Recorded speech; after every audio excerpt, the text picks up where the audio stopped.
क्या आप जानते हैं कि अखंड भारत का निर्माण करने वाला औरंगजेब एक मुसलमान था? मालवा में पैदा होने वाले औरंगजेब को भारतीय इतिहास का सबसे शक्तिशाली मुसलमान माना जाता है। औरंगजेब की हुकूमत में भारत की सरहदें चीन से लेकर अफगानिस्तान तक फैल गई थी। उसके शासनकाल में भारत साइंस और टेक्नोलॉजी के मामले में दुनिया का नंबर 1 देश बन गया था। आपको ये जानकर शायद हैरानी होगी कि औरंगजेब के शासनकाल में दुनिया का 25% पैसा भारत में मौजूद था। औरंगजेब की सालाना कमाई फ्रांस के लुई 14वें की कमाई से 10 गुना ज्यादा थी। औरंगजेब के शासनकाल में भारत कपड़ा बनाने वाला दुनिया का सबसे बड़ा देश था। उसके दौर में बनाई गई शालें दुनिया भर में बेची जाती थी। औरंगजेब ने दुनिया की 25% आबादी पर राज किया। दुनिया की सभी आर्थिक नीतियां औरंगजेब के इशारे पर काम करती थी। औरंगजेब के शासन में डॉलर की कोई हैसियत नहीं थी और भारत का 1 रुपया अंग्रेजों के कई 100 पाउंड के बराबर था। औरंगजेब भारतीय इतिहास का पहला शासक था जिसने जुआ और शराब जैसे विभिन्न नशीले पदार्थों पर पूरी तरह से प्रतिबंध लगा दिया।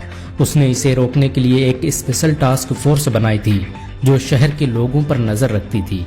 औरंगजेब पहला मुगल बादशाह था जिसने इंसानों को सजदा करने और सती प्रथा जैसी कुरीतियों पर पूरी तरह से पाबंदी लगा दी। औरंगजेब के शासनकाल में भारत टेक्नोलॉजी के मामले में पहले स्थान पर था। उसने ऐसी रॉकेटों और तोपों का निर्माण किया जिनका मुकाबला करना नामुमकिन था।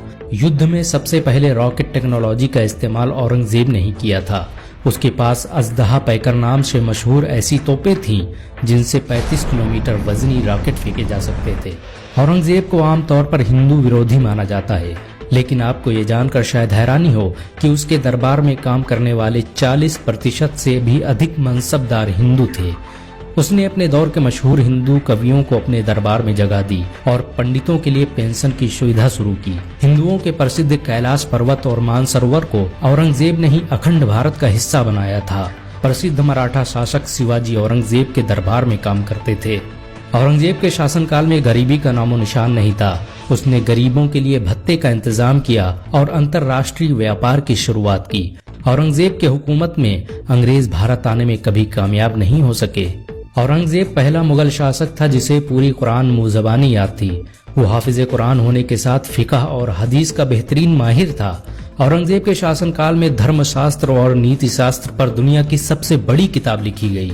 फतवाए आलमगीरी के नाम से मशहूर इस किताब को लिखने के लिए दिल्ली की जामा मस्जिद में हर दिन 500 आलिम इकट्ठा होते थे।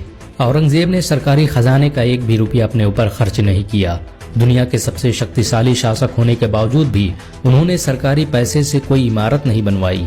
औरंगजेब ने एक मस्जिद का निर्माण करवाया जिसमें लगने वाला पैसा उन्होंने खुद टोपी सिलकर कमाया था। औरंगजेब भारतीय इतिहास का सबसे न्याय प्रिय बादशाह माना जाता है। उसके किए गए फैसलों की आज भी मिसालें दी जाती हैं। औरंगजेब ने भारत के लिए बहुत सी कुर्बानियां दी। वो अक्सर कहा करते थे कि जब तक इस देश में औरंगजेब जैसा मुसलमान जिंदा है तब तक इस देश की तरफ कोई आंख उठाकर नहीं देख सकता। औरंगजेब के बारे में मशहूर था कि भारत पर बुरी नजर डालने वाले को खुदा माफ कर सकता है, औरंगजेब नहीं। अगर एक मुसलमान होने के नाते आपको गर्व महसूस हुआ हो तो इस वीडियो को लाइक और शेयर जरूर करें। ऐसी और वीडियो को देखने के लिए हमारे चैनल को सब्सक्राइब करें, घंटा जरूर दबाएं। अगर आप यह वीडियो फेसबुक पर देख रहे हैं तो हमारे पेज इंडियन मुस्लिम्स को जरूर लाइक करें।